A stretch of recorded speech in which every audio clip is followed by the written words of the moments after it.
johnboymccraken here on what may be my deathbed.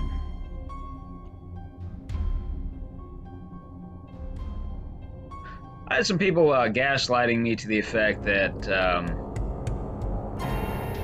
they'll just run a standard cover-up. Should I go into a hospital? Of course, they run their standard little set of tests, despite what you claim.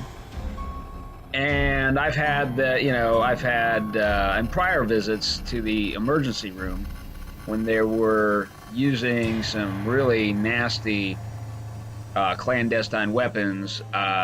Supposedly nothing showed up on the tests. Supposedly I was healthy as a horse. So and I was. I remember one of the attendants, one of the, looking up some information, like, oh, it says you have some kind of schizoaffective disorder here. he fucking laughed. He fucking laughed.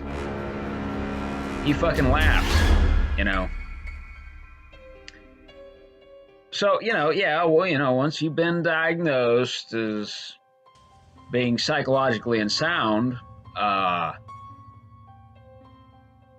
they just have license not to take you seriously. So then people can really go ahead, full bore, doing anything they want to kill you. Now,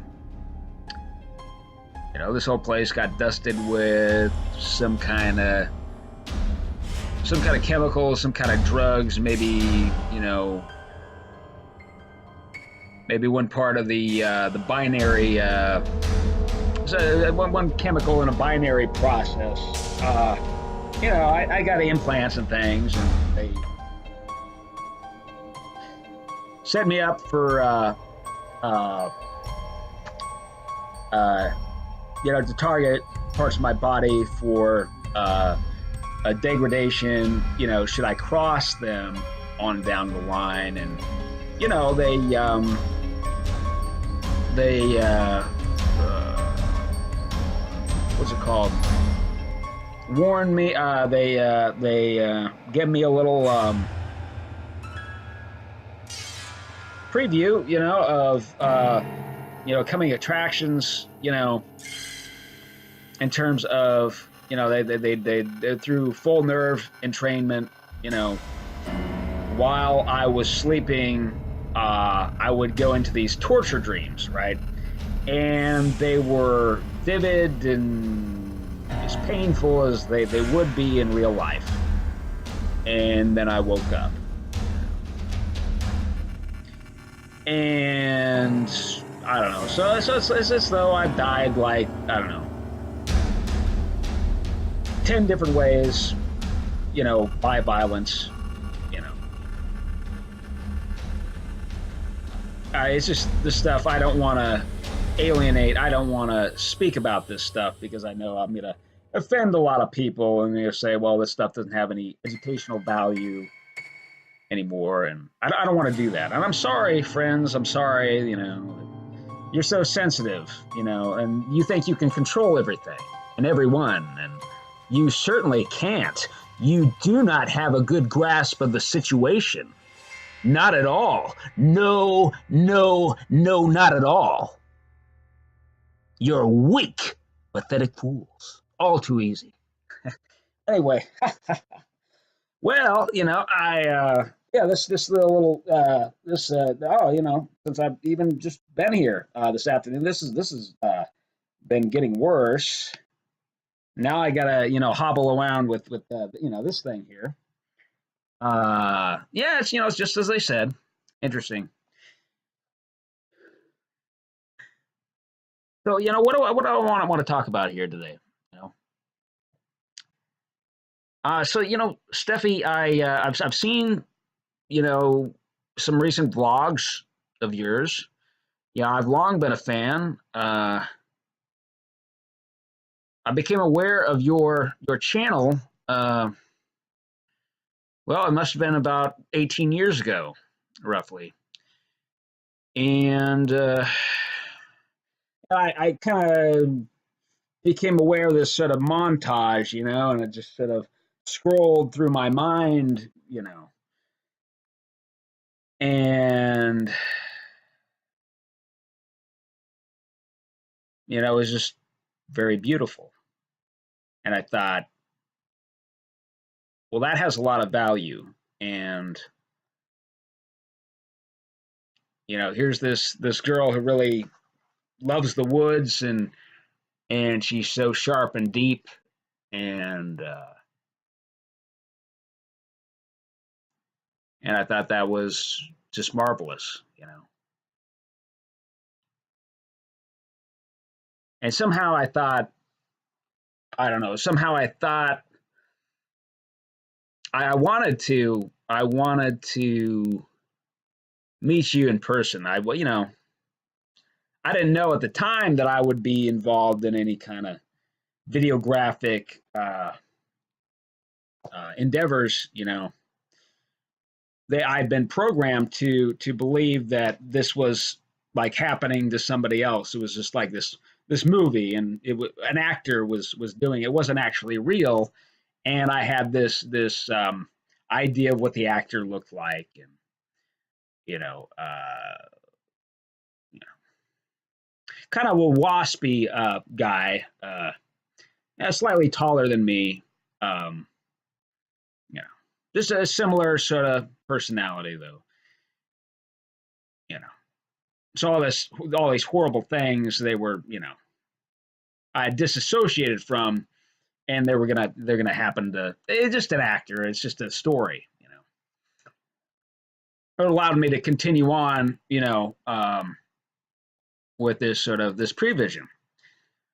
Uh, I was directed to have by some elite faction of the CIA or Marine Corps Black Ops, some kind of Marine Corps Black Ops organization.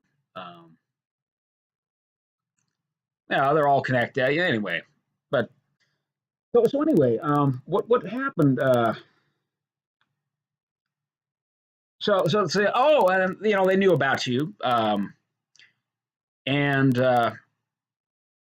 they said, well, oh, we're gonna. Oh, you're a fan of hers, right? Of course you are. Um, I don't know. They must have known about me. I mean, you know, from other people's previsions. You know, supposedly I'm the subject of all these different songs and pop culture, and uh, you know, supposedly I'm the subject of this one Beatles song. I don't know. Yeah, it's all I don't know. They just manipulate all this stuff. It's just for social engineering. You know, they have people play these different roles. You know, assume these appointments, so to speak. You know, as part of this grand Masonic plan. Anyway, so getting back to it, what they told me, they said, oh, you know, what we're gonna do to her is we're gonna make her into a man, is what they told me. So, and I was, you know, for the moment horrified by at learning that, but then, uh, you know, I was getting to know these people rather well, and so you know, uh, it got to a point where nothing surprised me. You know, these people were just willful in you know just what's it called? Uh, just brazen in uh, their manipulations, and they're just kind of drunk on all this power that they have at their command. You know, that just goes unnoticed and is not the mechanisms of which are not recognized, you know, by the vast majority of people. And it's oftentimes only whistleblowers that give us some insight, you know, who write books or do interviews, who give us some insight into how all this works, you know. And people start making connections and based on their, you know, correlating their own experiences, you know. And it's not that I read many of these books. I just had a remembrance one day. So anyway, and here's the thing, Steffi. Um, it's like they don't see you, they don't see your channel as being some kind of TV show, and they don't respect the fact that you have artistic license to do whatever you want with it, and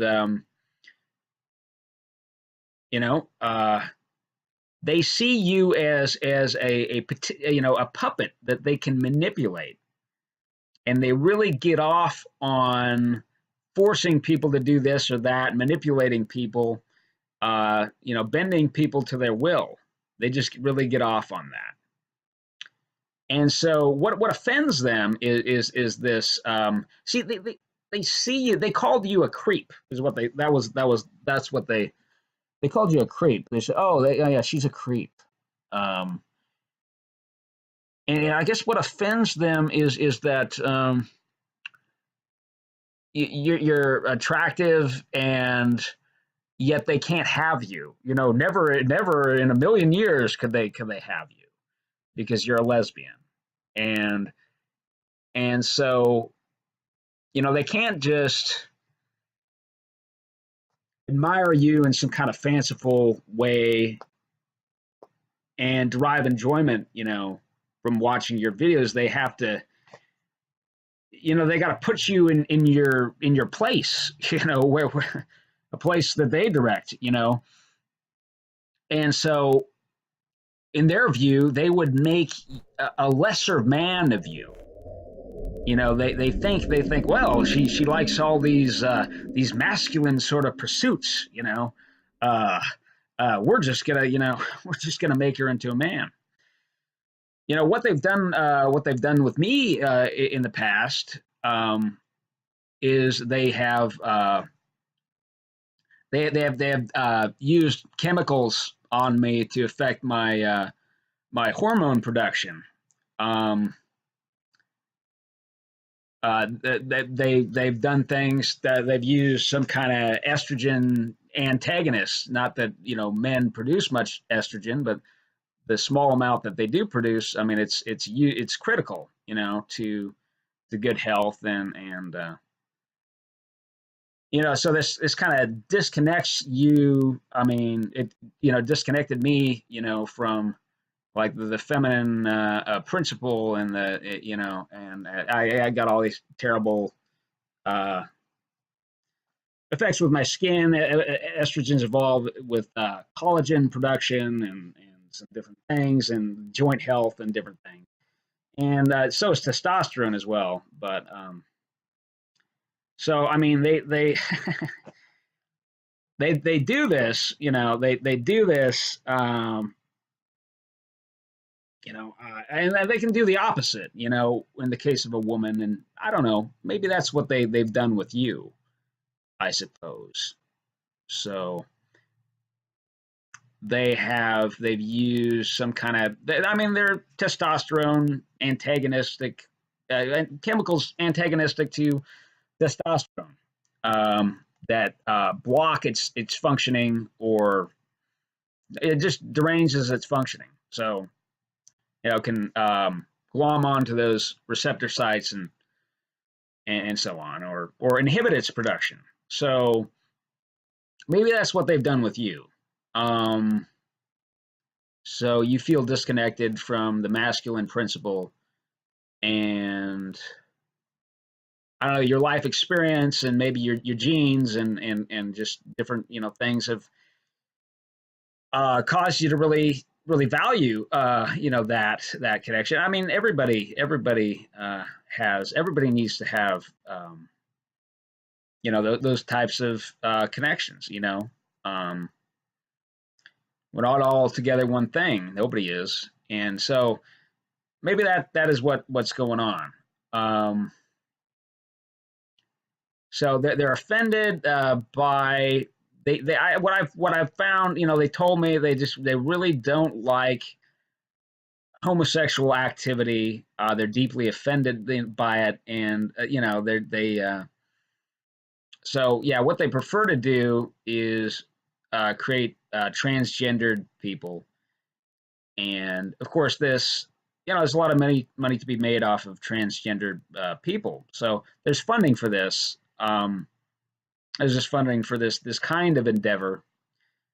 They want it to be a growth industry, you know, and they want to train more surgeons and I don't know endocrinologists, and they just want it to be a growth industry.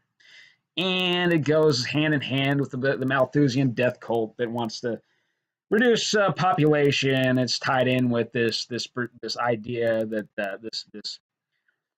um, this deception that the Earth is a sphere and spins in space. And right,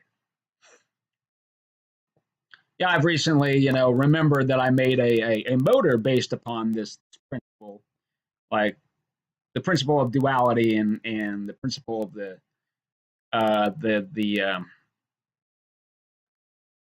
idea of the you know the globe, the Platonic ideal, uh, right? They asked me what how a standard electric motor works, like an AC motor, and I didn't quite know. So this is what I imagined in this place. Of course, it's a lot more efficient. It's simpler, you know. Maybe Tesla already invented it, but it was one of his suppressed inventions. I don't know, but I don't know. This is based on my study of Taoism, and I don't know what got me into that was macrobiotics. I was trying to, I don't know what it was. Maybe the CIA, some they had some assholes. Do a little poisoning thing, and my food, and using a microwave emitter, doing some voice to skull subliminals, while I slept as a teenager, and so I got into macrobiotics. I needed to eat different foods because they were poisoned, and anyway, just I don't know.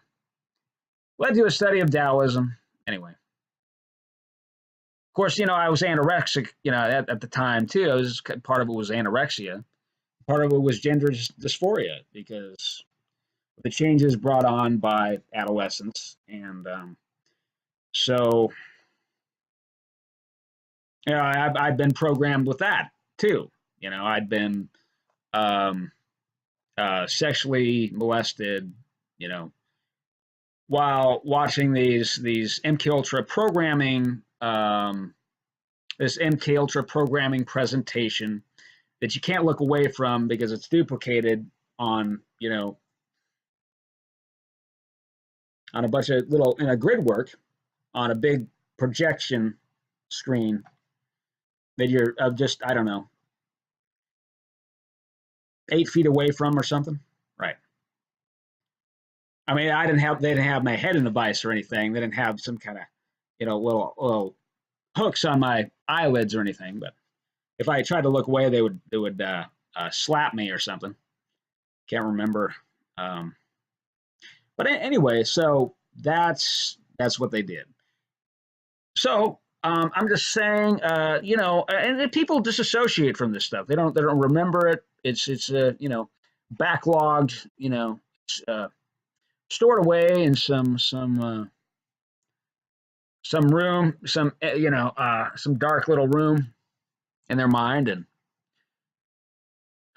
very often, people go through the rest of their lives without ever remembering it. Of course, as they lay dying, they we know they remember all that. As they make sense of their whole life, mhm. And the rippling the outward effects and all that, and on into infinity, we know that happens. So, but anyway, so I'm just saying, you know, be aware of that. I'm not saying, you know, maybe there are plenty of people who transition to the opposite gender and it's just kind of a natural, you know, it was maybe that's just the best thing for them. I don't know, you know. I'm just speaking from my own experience and I'm just speaking from my own experience, you know. Um, yeah, I was thinking the other day, I felt, you know, I felt a little, I felt better. I don't, anyway, I could recover from this. I could. I just, yeah, I got to get out of this environment. I tried vacuuming everything up, but it's not enough. Um, so anyway, so yeah, you know, I'd like to team up with you for some kind of episode, you know, or two, um, here in Oregon. You know, you seem not to go to Oregon so often, and it could be we could do some kind of really really sort of funny art horror film thing. You know, I mean, it could be part of the episode. It could be just, and the rest of it's just very kind of lighthearted. You know, and yeah, it could be funny. It could be really funny. Well, yeah, we could I don't know, talk about conspiracies over a campfire. We it could, you know, the whole thing. I mean, all the footage could be wrapped together, you know, woven together into a really cool documentary that, you know, could really draw a big crowd. I think so. You know, could make some real money. Who knows? It could be something that people have just never ever seen before. You know, I don't know. I mean, you'd have the ultimate say over what gets put out there, of course. But it could be really fun. I mean, it really could. You know, it really could. You're a really charming person. I you know, it would be cool. It would be cool.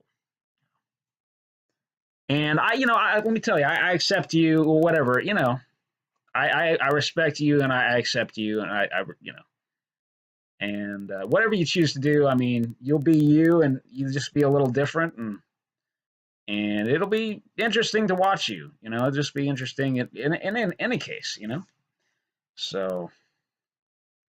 But I do have to. I feel obligated to report on my experience, as crazy as that might seem to some people. You know, but you know, prescient visions are real. You know, facilitated by psychedelic drugs. It's long been that's, you know, many people have talked about that. It's not nothing new. Um, and you know, some of these intelligence agencies, you know, they're aware of this. Of course, you know, they get there's people and they're aware of this, and they've capitalized on it, and for intelligence, you know, collection value, because you know they're power hungry as hell, and I don't know, they're aligned with the devil. You know, come to find out, of course, you know, and I don't know, they're just, this is what they're into. So, you know, ultimately, well, yeah, thanks for watching. I'm gonna get better. I'm gonna figure this out and survive, and hopefully I'll see you in Oregon sometime. You know.